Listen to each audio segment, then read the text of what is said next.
Hello guys, welcome to the daily late night market analysis video. मेरा नाम है अपूर्व और आप जो इस वीडियो में आज सीखने वाले हैं वो है निफ्टी बैंक निफ्टी का आउटलुक। स्टॉक्स में बताने वाला हूँ कैश सेगमेंट में आप लोगों के लिए 5 और एफएनओ ट्रेडिंग स्टॉक्स 6। ठीक है, तो ये सारा प्राइस एक्शन आप सीखेंगे at the end of this video. कुछ ना कुछ नॉलेज जरूर आप इस वीडियो से ले पाएंगे, तो वीडियो को लास्ट तक देखिएगा। ठीक है, और टेलीग्राम चैनल की लिंक डिस्क्रिप्शन में दी गई है। We do not provide any calls, ठीक है, सिर्फ potential trades and perfect analysis जो है वो शेयर करते हैं। आप लोग भी अपना एनालिसिस शेयर कर सकते हो। ये टेलीग्राम की मेरे खासियत है कि इट्स अ ओपन टेलीग्राम, तो लिंक डिस्क्रिप्शन में जरूर फॉलो करिएगा। एंड वीडियो जो है अब मैं शुरू करने जा रहा हूँ। पहले बैंक निफ्टी निफ्टी का एनालिसिस करते हैं। 6 स्टॉक्स के बारे में बताऊंगा मैं आपको एफएनओ के, और 5 जो है कैश। Let's move fast. तो फर्स्टली मुझे ये हटाने दीजिए यहाँ से, ठीक है।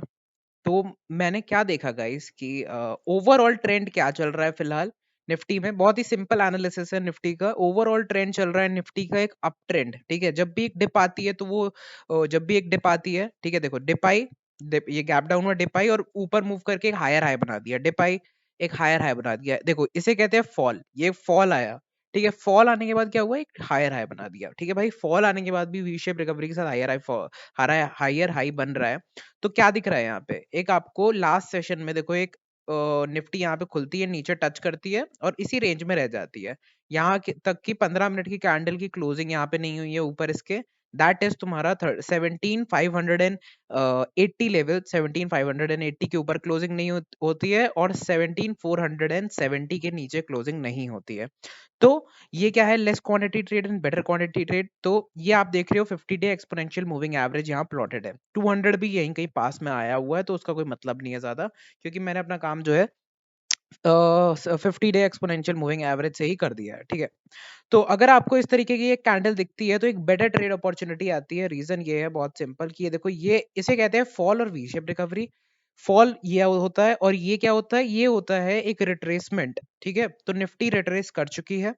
अगर इस तरीके से और एक साइडवेज सेशन आ चुका है, अब मार्केट कैसी हो सकती है, एक और साइडवेज सेशन आ सकता है या तो एक ट्रेंडी मार्केट आ सकती है।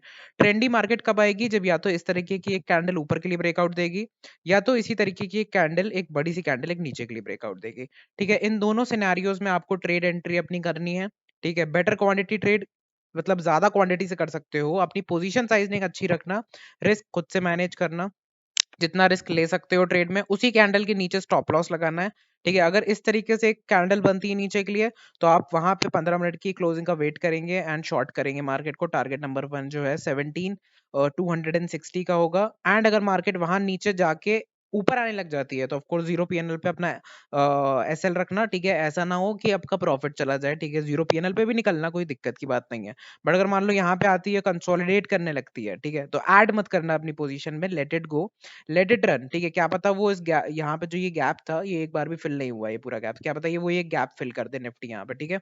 अब ये लेस क्वांटिटी ट्रेड है। रीजन की देखो, जब भी एक फॉल आता है इंट्राडे पे, नेक्स्ट डे वो गैप अप हो जाता है। इंट्राडे पे फॉल आया, इंट्राडे पे रिकवरी आ गई। और अब इस बार तो फॉल भी नहीं आया, यहाँ पे रिट्रेसमेंट हुआ है सॉरी। तो एक ऊपर की ट्रेड ज्यादा प्रेफरेबल लगती है। तो इस तरीके की एक कैंडल एक कंसोलिडेशन का ब्रेकआउट होगा, एक ट्रेंडी मार्केट का इंडिकेशन होगा। बेटर क्वांटिटी, जैसे कि यहाँ पे अगर एक लॉट ले रहे थे तो यहाँ 2 लॉट से ट्रेड कर सकते हो, बट ये आपके ऊपर है। आप एक प्लॉट से करना चाहते हो तो आपकी मर्जी है। टारगेट नंबर 1 होगा हमारा 17,780 का। तो ये हो गया व्यू मेरा निफ्टी पे, बहुत ही सिंपल व्यू था, ठीक है। अब बात कर लेते हैं हम लोग बैंक निफ्टी की। Wait a minute, bank Nifty का अगर आप चार्ट खोलोगे तो आप देखोगे 50 डे एक्सपोनेंशियल मूविंग एवरेज वहीं पे है जहां बताया मैंने आपको, जैसा कि निफ्टी में है। और यहाँ ये ज्यादा बेटर ट्रेड लगती है, और उसका रीजन बहुत सिंपल है कि यहाँ पे जो ट्रेंड लाइन है 30 मिनट टाइम फ्रेम पे, वो बहुत ही अच्छे तरीके से फॉलो अप हो रही है, और उसी ट्रेंड लाइन पे अभी भी बैंक निफ्टी बैठा है, वहीं पे क्लोजिंग दी है आके, ठीक है। तो 15 मिनट के टाइम फ्रेम पे अगर आप हम चलते हैं तो हम देखेंगे लास्ट सेशन में ये बहुत ही वॉलेटाइल सेशन रहा है। स्टार्टिंग में एक पिन बार कैंडल बनाता है, वो पिन बार के नीचे आके वहीं कहीं आसपास क्लोजिंग दे देता है, ठीक है। तो अब अगर ध्यान से देखा जाए तो ये रीसेंट हाई था, है ना, और वहीं पे 50 डे एक्सपोनेंशियल मूविंग एवरेज भी है आपका। तो जैसे ही ये पर्टिकुलर रेजिस्टेंस जोन जो है ये, क्योंकि यहाँ से सपोर्ट ले चुका है एक हायर टाइम फ्रेम पे, तो ये एक ऐसे कैंडल अगर ये बनाता है इस तरीके से, तो इसका मतलब क्या है, इसका मतलब है कि पिछला वाला हाई ब्रेक हो गया, एक हायर हाई और एक हायर लो का फॉर्मेशन हो चुका है इंट्राडे पे, ठीक है। 30 मिनट टाइम फ्रेम जो बड़ा टाइम फ्रेम है उस पर सपोर्ट ले चुका है ट्रेंड लाइन पे, और जो ओवरऑल ट्रेंड था उसको फॉलो करने के लिए वापस चालू हो चुका है। जो गैप था, जो इंट्राडे पे गैप क्रिएट करा था एक दिन पहले, वो गैप फिल हो गया है, उस वहां कंसोलिडेशन देके एक हायर हाई हायर लो का फॉर्मेशन बना के बैंक निफ्टी ऊपर चलने के लिए तैयार है। हमारा पहला टारगेट जो है बैंक निफ्टी में हो सकता है यहाँ से इसी कैंडल के नीचे अपना एसएल रखेंगे, और टारगेट जो है 400 से 300 पॉइंट का रख सकते हैं 39,400 के। अब अगर ये ब्रेक होती है नीचे के लिए तो एक लेस क्वांटिटी ट्रेड बनती है, जैसा कि मैंने आपको निफ्टी में अभी बताया था। एक लेस क्वांटिटी ट्रेड यहाँ बनेगी, यहाँ इनिशिएट करेंगे अपनी एंट्री या उसी के ऊपर एसएल रखेंगे। टारगेट नंबर 1 काफी बड़ा है, जो कि है आपका 37,200, ठीक है। तो इस तरीके की एक कैंडल बनती है और उसे क्लोजिंग होने देना। 5 मिनट पे क्या पता वो नीचे जाए, 10 मिनट पे क्या पता वो नीचे जाए, और वो लास्ट के 5 मिनट में पूरी ऊपर आके एसेलेट कर सकती है, तो 15 मिनट की क्लोजिंग के लिए वेट करना। बहुत सिंपल स्ट्रैटेजी है, और लेस क्वांटिटी ट्रेड कहाँ करनी है और हाई क्वांटिटी ट्रेड कहाँ करनी है विद लॉजिक मैंने आपको बता दिया। नाउ हम लोग जो है कुछ कैश स्टॉक्स की बात करने जा रहे हैं। ध्यान से आप देखिएगा इन सारे पैटर्न्स को। सारे अब एक ही इंडिकेटर मैं यूज करता हूँ, एक दो आरएसआई और ये, तो वो भी मैं बंद कर रहा हूँ अब, क्योंकि pure price action based study है ये। अगर आप यहाँ पे देखोगे कैश स्टॉक में पहला स्टॉक है गुजरात स्टेट, और अगर आप पैटर्न को बिहेवियर देखना चाहोगे तो जब भी ये इस एरिया पे आता है तो रेजिस्टेंस खाता है और उसी एरिया पे ट्रेड कर रहा है, और ग्रीन कैंडल ज्यादा बन रही है। दैट मीन्स प्रोबेबिलिटी ज्यादा है स्टॉक के ऊपर ब्रेक करने की। अगर ऊपर ब्रेक करके क्लोजिंग देता है तो वहां से हम ट्रेड अपनी इनिशिएट करेंगे, और ये ट्रेड कब लेनी है? डे के एंड के क्लोजिंग पे लेनी है। दैट मीन्स कि हमें अराउंड 325 अपना ऑर्डर पंच करना होगा। अर्निंग्स आने वाली है, उसके प्ले में क्या पता ये एक अच्छी कैंडल यहाँ दे दे, ठीक है, but let it close above this area. अभी एक इनसाइडर डे बन चुका है यहाँ पे, तो ऊपर के साइड में मतलब 329 के ऊपर निकलता है तो एक स्मॉल क्वांटिटी से एंटर करना, और फिर उसके बाद जो है फाइनली डे के एंड पे एक अच्छी एंट्री बन सकती है, ठीक है। ये जितनी भी चीज मैं आपको बता रहा हूँ ये लॉजिक है, टेक्निकल एनालिसिस है, जो मेरे डेली चार्ट्स पे मेरे लिए वर्क करता है। दीज आर नॉट कॉल्स, ठीक है। सारा डिस्क्लेमर अगर आप लोगों ने पढ़ लिया हो तो ही आगे बढ़िएगा। तो अब मैं आपको बताने जा रहा हूँ कि आगे और क्या क्या करा जा सकता है। इसका टारगेट नंबर 1 और टारगेट नंबर 2 इस तरीके से सेट करा जा सकता है। टारगेट नंबर 1 होगा 354 का, और टारगेट नंबर 2 होगा 375 का, ठीक है। ये एक ब्रॉडनिंग चैनल पैटर्न है, ठीक है। ये ब्रॉड हो रहा है, ऊपर से ऊपर सेम रहता है रेजिस्टेंस, और नीचे जो है लोअर लोज बनते जा रहे हैं, ठीक है। बट अगर ये ऊपर के लिए ब्रेक करता है तो इसका मतलब सारी सेलिंग ऑफ हो चुकी है, और ये एक अच्छा ब्रेकआउट यहाँ पे आपको देखने को मिलेगा। मूविंग अहेड एचसीसी की बात करते हैं। ट्रेड मैंने ऑलरेडी एंटर कर चुका हूँ इस ट्रेड पे इन लेवल से 16.9 के लेवल से। 17 प्राइस चल रहा है करंट प्राइस। 16.1 मेरा एसएल रहेगा, क्योंकि अगर इस एरिया पे आता है तो इसका मतलब कि एसएल हिट हो जाएगा मेरा, ठीक है। यहाँ से एनगल्फिंग कैंडल बन जाएगी। टारगेट नंबर 1 मेरा 18.8 का है, टारगेट नंबर 2 मेरा 21.3 का है। पैटर्न है, एक बड़े मूवमेंट के बाद स्टॉक ने कंसोलिडेशन दिखाया, जिसे हम कहते हैं एक बड़ा मूवमेंट, और एक फ्लैग या पेनेट बोल सकते हैं, या एक डिसेंडिंग ट्रायंगल का ब्रेकआउट बोल सकते हो। बेसिकली किसी भी एक बुलिश पैटर्न के बेसिस पे कंसोलिडेशन फॉर्मेशन होता है और उसका ब्रेकआउट हो चुका है, ठीक है। यहाँ रेजिस्टेंस है। अगर आपको ये छोटी सी एक बेट खेलनी है तो आप खेल सकते हो, वो आपके ऊपर है। मूविंग एट जोशिल। तो जोशिल एक ऐसा स्टॉक है जो कि एक डाउन ट्रेंड में चल रहा था, लोअर लोज और लोअर हाइज बनाता जा रहा था। बट फिलहाल लग रहा है कि जिस हिसाब से ये स्टिक हो रहा है बार बार अपर रेंज पे, मतलब क्या होता है कि स्टॉक एक अपर रेंज पे अगर स्टिक होता है बार बार तो चांसेस ऊपर ब्रेकआउट के ज्यादा होते हैं। यहाँ पे कितना ज्यादा ये ऊपर देखो एरिया पे स्टिक रहा है ये स्टॉक इस एरिया पे, और उसके बाद ये देखो दो बैक टू बैक कैंडल्स मिली हैं हम लोगों को जिन्होंने ग्रीन कैंडल्स दिखाई हैं। अब देखो पैटर्न बड़ा है बट कैंडल छोटी है, इसीलिए रिस्क हमारा मतलब क्वांटिटी छोटी रखनी है। जब एक बड़ी कैंडल दिखने लगे तो बड़ी क्वांटिटी भी ऐड कर सकते हैं। फिलहाल जो है ये स्टॉक में आप जो है 4 to 5% का एसएल लेके एक स्मॉल क्वांटिटी ऐड करके प्ले कर सकते हो। अगर ये कैंडल जो है बड़ी होती दिखाई देती है आपको, ये और ऊपर 3 4 5% निकलता हुआ दिखता है, तो इंट्राडे में भी और एडिशन कर सकते हैं, और एसएल हमारा वही रहेगा 195 का। टारगेट नंबर 1 जो है अपना वो रहेगा 256 का इन जोसेल। Moving ahead Kokuyo Camlin. दो स्टॉक्स हैं, क्योको कैमलिन है मेरे पास और एस चांद है। ये दोनों ही एक एजुकेशनल बेस्ड प्ले है मेरा। प्राइस एक्शन अगर आप देखो तो प्राइस एक्शन में यहाँ पे कॉन्ट्रैक्शन पैटर्न बन रहा है जिसका ब्रेकआउट हो चुका है, ठीक है। और ये सारे हिंड्रेंसेस से मैंने दो ट्रेंड लाइंस बनाई हैं, दो हिडन ट्रेंड लाइंस। दोनों हिडन ट्रेंड लाइन से बाहर ब्रेकआउट आपको मिल चुका है फाइनली। लोअर विक रिजेक्शन मिला है। लोअर विक रिजेक्शन मिलने का मतलब है कि उसी लो के नीचे अपना एसएल रखेंगे, टॉप पे अपना टारगेट रखेंगे, 78.5 का अपना टारगेट रहेगा। पैटर्न आपको समझ में आ ही गया होगा। मूविंग अहेड, यहाँ पे साफ साफ दिख रहा है कि इस एरिया पे बार बार बाइंग आ जाती है इस स्टॉक में, एस चांद में, ठीक है। और वो इस पर्टिकुलर और डिसेंडिंग पैटर्न का ब्रेकआउट देके एक रीटेस्ट लेके उसने उसका भी ब्रेकआउट दे दिया है। यहाँ उसने एक कंफ्यूजन कैंडल बना दी है, बट करंट मार्केट प्राइसेस से अगर ध्यान से देखा जाए तो प्राइस ऊपर निकलने के लिए फाइनली तैयार हो रहा है। ठीक है, तो करंट मार्केट प्राइस अगर इनिशिएट करते हैं तो इसके नीचे अपना एसएल रखना पड़ेगा हमें, और ये अपना टारगेट नंबर 1 होगा यहाँ पे टॉप पे। तो टारगेट नंबर 1 होगा 143 का, जो कि बहुत ही हायर लेवल टारगेट्स है, आई एग्री। तो आप क्या कर सकते हो कि अपना टारगेट नंबर 1 अपने एसएल के हिसाब से रख सकते हो। जैसे कि आप 7 to 8% का एसएल रख रहे हो तो 7 to 8% से ज्यादा टारगेट नंबर 1 रख सकते हो 135 का, टारगेट नंबर 2 रख सकते हो 143 का। अब बात करते हैं कुछ फ्यूचर्स एंड एफएनओ स्टॉक्स की। तो एफएनओ स्टॉक्स में मुझे दिखाई दे रहा है कि टाटा स्टील बार बार एक ही जगह पे आके डिमांड लेता है, बहुत टाइम बाद फिर से यहाँ पे आया है और डिमांड ले रहा है, हायर हाई बना रहा है और सेम रेजिस्टेंस ले रहा है। जैसे कि अभी हम लोगों ने कुछ दिन पहले जीएसपीएल में देखा था। ठीक है, जीएसपीएल में हमने देखा था एग्जैक्टली इसका अपोजिट एक पैटर्न बन रहा था। ठीक है, सेम जगह रेजिस्टेंस ले रहा था बट लोअर लो बनते जा रहे थे। टाटा स्टील जस्ट अपोजिट कर रहा है, सेम जगह सपोर्ट ले रहा है बट हायर हाई बनते जा रहे हैं। इसे भी ब्रॉडनिंग पैटर्न कहते हैं, बट ये ऊपर के साइड होता है। ठीक है, तो यहाँ पे हम लोग क्या देखना पसंद करते हैं, अगर हम लोग को एक एंट्री करनी है, हमें एक स्ट्रॉन्ग कैंडल देखनी है यहाँ पे टाटा पावर में। क्योंकि अगर आप देखो तो पैटर्न भी आपका कोई छोटा मोटा नहीं है। यहाँ से लेके अगर मान लो आज बटे कल में यहाँ पे एक पावर ब्रेकआउट होता है तो 178 डेज का ब्रेकआउट होगा। ठीक है, तो कैंडल भी हमको यहाँ पे स्ट्रेंदी और स्ट्रॉन्ग कैंडल चाहिए, एटलीस्ट 8 से 10% की। अब आप कहोगे 8 से 10% की कैंडल में एंट्री कैसे करेंगे, तो लेट इट फॉल, थोड़ा गिरने दो और यहाँ पे आके इसको एक पिन बार टाइप की कैंडल बनाने दो। इस टाइप की एक कैंडल यहाँ पे लोअर विक रिजेक्शन कैंडल बनाने दो। ठीक है, प्राइस यहाँ पे आया, उसने कंसोलिडेशन करा, वो गिरने की कोशिश करता है और ऊपर आ जाता है, तो इससे अच्छी एंट्री कुछ नहीं हो सकती आपके लिए। इसी के नीचे का एक एसएल रखेंगे, यहाँ एंटर करेंगे, इस तरीके से भी कर सकते हो प्ले। और अगर आपको एक स्मॉल क्वांटिटी ट्रेड करनी है तो स्मॉल क्वांटिटी एंट्री यहाँ करेंगे और टारगेट नंबर 1 अपना देखो ऊपर के प्लेयर्स ऊपर के एरिया पे देखोगे तो ये पूरा सप्लाई जोन है। और इसका रीजन है कि देखो यहाँ पे आपका एक गैप डाउन हुआ बट वो देखो उसने फिल करके नीचे आया है। बट यहाँ जो गैप डाउन आपका हुआ है इस एरिया पे वो फिल नहीं हुआ है प्रॉपरली, तो मे बी यहाँ पे ज्यादा रेजिस्टेंस आपको प्रोवाइड हो सकता है। ठीक है, अब यहाँ फिलहाल जो एरिया है वहां से एक रेजिस्टेंस भी बनता है, स्ट्रॉन्ग रेजिस्टेंस बनता है। तो यहाँ से इंट्राडे पे एक सेल ऑफ भी आप खेल सकते हो, जैसा भी आप खेलना चाहो। बट ये एक फ्यूचर्स एंड ऑप्शन की अच्छी ट्रेड लग रही है। अगर आप देखोगे इस पर्टिकुलर स्टॉक को, इसका नाम है चोलामंडलम फाइनेंस। ठीक है, अगर आप ओवरऑल प्राइस एक्शन इस पर्टिकुलर स्टॉक का देखना पसंद करोगे तो मैं आपको दिखाना चाहता हूँ एक इंपॉर्टेंट चीज। कुछ स्टॉक्स में मैं बहुत ही इंपॉर्टेंट बात करना चाहता हूँ। ठीक है, कुछ लोग कहते हैं कि हॉरिजॉन्टल ब्रेकआउट हो जाती है चीजें, अगर ध्यान से देखा जाए। ठीक है, इस तरीके से इसको यहाँ पे प्लेस करा जाए। ठीक है, इस तरीके से मैं इसको प्लेस कर रहा हूँ कि आपको दिखाई देगा कि अभी ब्रेकआउट तो क्या, यहाँ रेजिस्टेंस मिलने वाला है स्टॉक को।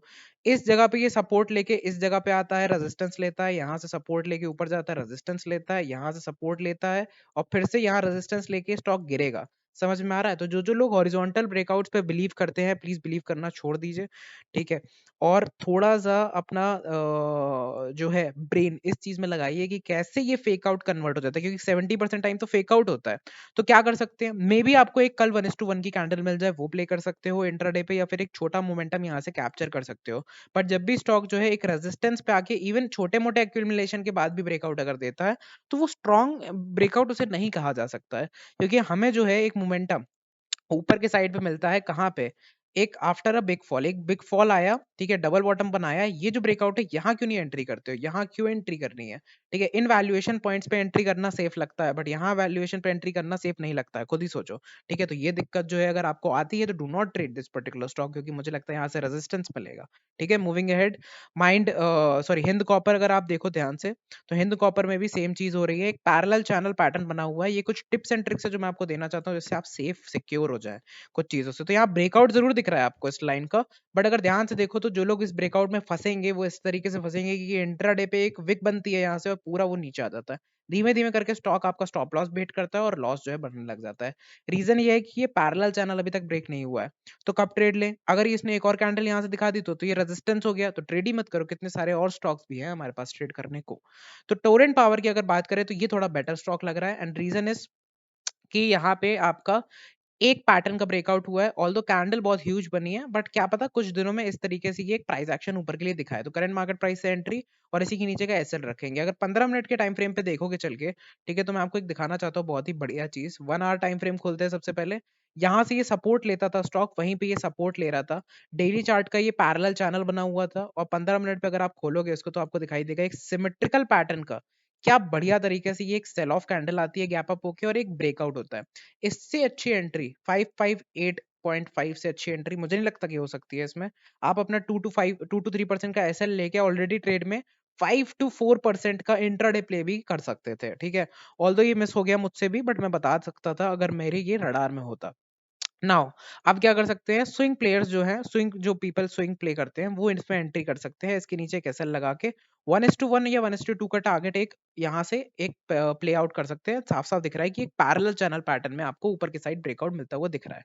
ओके, तो ये काफी अच्छी ट्रेड बन सकती है। मरीको की बात करते हैं तो सबसे पहले मरीको का वीकली चार्ट मैं आपको खोल देता हूँ। मरीको का मैंने बॉटम 234 से लेके टॉप तक की एक फिबोनाची बनाई है मैंने, रिट्रेसमेंट लेवल्स। यहाँ देखो ये कितना प्यारा रिट्रेसमेंट होता है, और एक ये पैटर्न को क्या कहते हैं, हम मॉर्निंग स्टार पैटर्न कहते हैं यहाँ पर, ठीक है। 0.3 से मॉर्निंग स्टार बना आपका। डेली टाइम फ्रेम पे अगर आप चलते हैं तो आपको दिखेगा एक पैरेलल चैनल पैटर्न का ब्रेकआउट हुआ है, ठीक है। अब ध्यान से देखो यहाँ पे जो मैं बताने जा रहा हूँ, ये प्राइस एक्शन टिप्स हैं, ठीक है। इस देखो इस विक से ये विक के ऊपर क्लोजिंग हुई, इसका मतलब बुलिश तो बहुत है, और ये बहुत ही अच्छी एंट्री पॉइंट भी है आपकी। बट नियर टर्म में यहाँ पे एक गैप है जो कि बहुत ही रेजिस्टेंस दे सकता है। वो गैप का पार्ट क्या है, ये तो देखो वहां पे आता है प्राइस और एक दिन हॉल्ट करता है, ठीक है। एक इनसाइडर बार बनाने की कोशिश करता है पर बना नहीं पाता है उतना अच्छे से। उसके बाद नेक्स्ट डे क्या होता है, बहुत अच्छा एक गैप डाउन होता है। गैप डाउन के बाद बहुत अच्छा एक ऊपर के लिए मूव आता है, फिलिंग मूव आता है पूरा, ठीक है। एक गैप डाउन हुआ और पूरा फिल हो गया ऊपर के लिए, और वो ब्रेकआउट दे देता है पिछले 2 दिन के लेवल से, और एक गैप जो क्रिएट हुआ था उसके रेजिस्टेंस से भी ऊपर ब्रेकआउट दे देता है। तो फिलहाल मुझे क्या लगता है कि आप जो है एक ब्रेकआउट के नीचे का लेवल जो है प्ले कर सकते हो। That means current market prices से आपके एंट्री लेवल्स क्या होंगे, करंट मार्केट प्राइस आपके एंट्री लेवल होंगे। 5% का एसएल लेके टॉप लेवल्स दैट इज 15% तक का, 15% तक का आप एक प्ले कर सकते हो इन मरी को। ओके, ये बहुत अच्छी एक ट्रेड मुझे दिख रही है इन मरी को, बट 5% का एटलीस्ट एसएल रखना पड़ेगा आपको। मूविंग अहेड गाइस, ओके, मेरे को अपोलो हॉस्पिटल काफी बेटर लग रहा है, क्योंकि देखो ये वाली जो ट्रेंड लाइन है, सपोर्ट लिया और सपोर्ट लेके देखो यहाँ पे क्या कर रहा है ये, अगर ध्यान से देखा जाए। 1 आवर टाइम फ्रेम पे चलते हैं थोड़ा, ठीक है। 1 आवर टाइम फ्रेम पे मुझे ये बता रहा है कि ये काइंड ऑफ एक inverted head and shoulder type pattern बनाने की ट्राई कर रहा है। अगर ये गिर के यहाँ से थोड़ा ऊपर आके ब्रेकआउट देता है वो भी वेल एंड गुड है, अगर थोड़ा गिर के ब्रेकआउट देता है वो भी वेल एंड गुड है, और अगर कल भी अगर एक कैंडल अच्छी बनाता है तो ये इन्वर्टेड हेड एंड शोल्डर तो नहीं, बट अगर डेली चार्ट्स पे अगर देखा जाए ध्यान से तो एक फॉल आया, ऊपर आ गया, ठीक है। फिर एक यू शेप बना के ऊपर आया, तो वी और यू मतलब एडम और ईव का पैटर्न बना के यहाँ पे एक ब्रेकआउट देगा। नाउ ये ब्रेकआउट बहुत इंपॉर्टेंट है क्योंकि ये प्रीवियस जो सपोर्ट है उसके ऊपर इसने क्लोजिंग दे दी है। जो गैप बना था उसको फाइनली ये मान चुका है कि वो रेजिस्टेंस नहीं है भाई, वो एक सपोर्ट है, तो उसके ऊपर क्लोजिंग दे देगा। जो हमारी सपोर्टिव ट्रेंड लाइन आ रही थी उसके ऊपर अगर क्लोजिंग देता है तो उसका मतलब बैक टू ट्रेंड हो गया। काउंटर ट्रेंड लाइन के ब्रेकआउट का मतलब है कि ट्रेंडी मार्केट स्टैब्लिश हो गई है। तो अपोलो हॉस्पिटल बहुत अच्छी trade at the end of the trading session हो सकती है, ठीक है।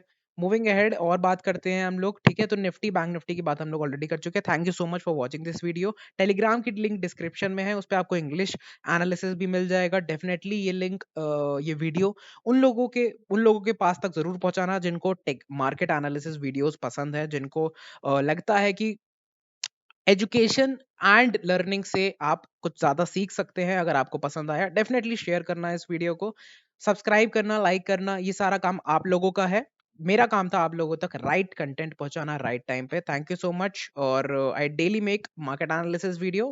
फ्राइडे और सैटरडे को एब्स्ट्रैक्ट कंटेंट आता है। So thank you so much, stay tune for more and have a good trading session.